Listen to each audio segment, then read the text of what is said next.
Okey, ni untuk Viva 660 macam ni tak overhaul sebab dia gasket head dah bengkok. Head dah bengkok. Maksudnya gasket dah tak cantik lah. Tapi air kurang lah. Okey, kita check ke punca-punca air kurang ke benda perkara macam tu, biasa mesti kena check lah. Salah satunya siapa pengguna 660 Viva 850 boleh check dekat sini. Intake dia ni. Intake dia ni mudah rosak 660 850 memang biasanya rosak lah. Sama ada bocor angin. Bocor angin pun boleh kacau timing lah. Bocor angin. Ataupun ada masalah bocor air macam ni.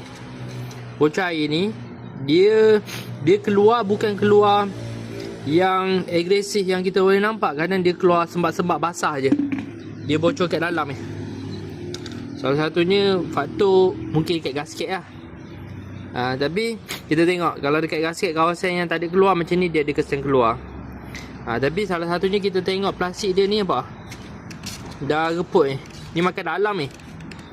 Kita guna tangan ni dia boleh kikir. Kemungkinan ada kebocoran yang halus lah. Sebab kita boleh detect dia streak sini. Dia streak sini ada berlakunya keputihan macam ni. Dia putih. Ada cooler ni, kesan cooler lama dia kering. Kemungkinan ada bocor halus dekat sini. Ini sebab kita tak korek lah. Tapi kebiasaan memang ada bocor lah. Dia tak akan jadi macam ni. Kalau air keluar ikut sini, biasa kita akan nampak dekat belah-belah sini lah. Tapi ni air keluar dekat side-side sini. Side-side betul-betul dekat lubang ni. Bila air keluar kat sini, ini salah satu punca boleh jadi overheat lah. Air hilang-hilang. Kita tak perasan bila pemanduan. Sebab dia mungkin keluar dalam 5 km kita bawa, mungkin kurang air.